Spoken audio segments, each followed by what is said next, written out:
projeto, esse filme, ele faz parte de um projeto que nasceu em 2014, numa reunião de um grupo de trabalho de Direito à Memória e Verdade, que ajuda a nossa secretaria a construir políticas públicas de resgate de memória e verdade. Nessa reunião, a Maria Rita Kel comentou de algum desenho que tinha visto do Antônio Benetazo, e a gente ficou muito instigado de conhecer e saber o que eram aqueles desenhos de um militante conhecido, de uma pessoa conhecida majoritariamente como militante, né? Estas são as únicas imagens em movimento de Antônio Benetazo.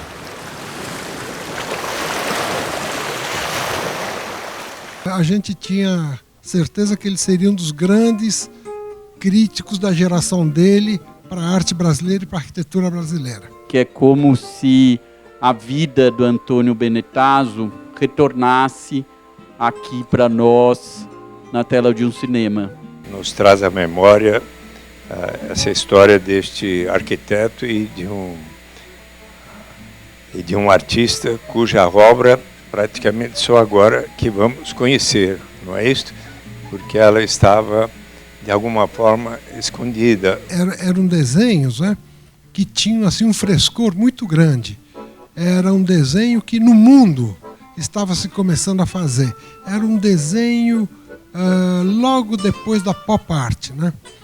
E então você vê o uso da cor, o uso dos recortes das figuras, né? A junção das figuras, a colocação da figura na paisagem, né? Tudo isso aí, então, é uma coisa assim que a pop art tinha inventado, né? Alguns anos antes, né? E no Brasil pouca gente sabia fazer daquele jeito, né? O desenho daquele jeito. E o Benetazo era um dos caras que faziam aquele tipo de coisa.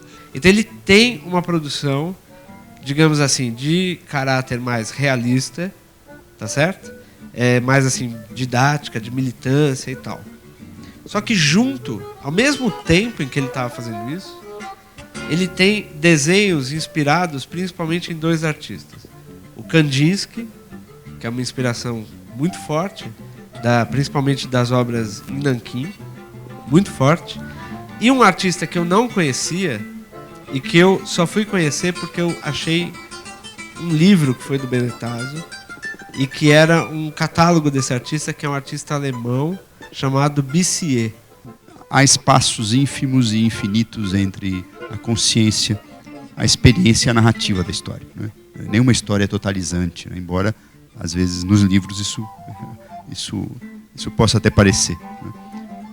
Mas eu acho que nas ditaduras esses espaços se alargam muito, porque as ditaduras produzem lacunas, né? Produzem traumas, produzem não narrativas, né?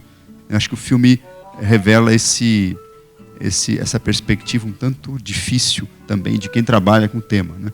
Quer dizer, são uma imagem em movimento que sobrou, o desenho inacabado,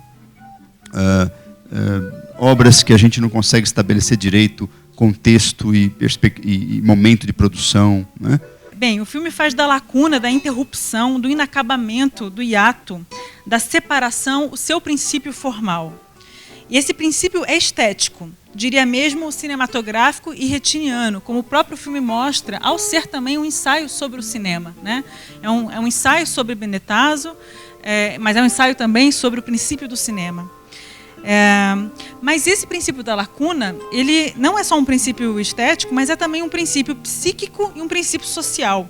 Porque o sujeito, a arte e até a política se constituem nessa falta, nessa lacuna, nesse desencontro.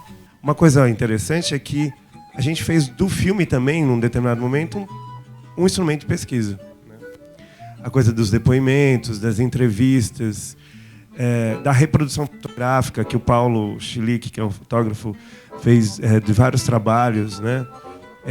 E esse processo de visitar as casas, reproduzir as obras, entrevistar, reconstruir as narrativas. Então, há um momento também que o filme não é representação de uma pesquisa, há um momento que o filme é a pesquisa, é um instrumento de pesquisa. Eu lamento não ter como fazer uma crítica do trabalho de vocês. Eu até disse para o Reinaldo, quando ele me perguntou se eu tinha gostado do filme, por exemplo, Falei, eu só posso dizer que eu me emocionei, porque é isso. Eu acho que a maneira de ver é diferente, porque a de vocês é um olhar novo, é um olhar fresco em cima de uma coisa não conhecida. Quando no filme começa a narrativa sobre os detalhes do assassinato do Benetazo, eu comentei com o Suplicy, isso aí é uma narrativa que vem, não é escrito por um jornalista, por um pesquisador, por um historiador, mas sai da boca dos repressores, dos agentes de repressão. Então havia ali um pesquisador, um cineasta e pesquisador, a gente invertendo esse papel o tempo todo, mas havia ali também a conversa de amigos, né? E é o que eu brinco um pouco, assim, o filme a gente não faz um filme, a gente vive o período da vida enquanto faz o filme. Segundo a versão da ditadura, ele foi atropelado por um caminhão no bairro do Brás, em São Paulo.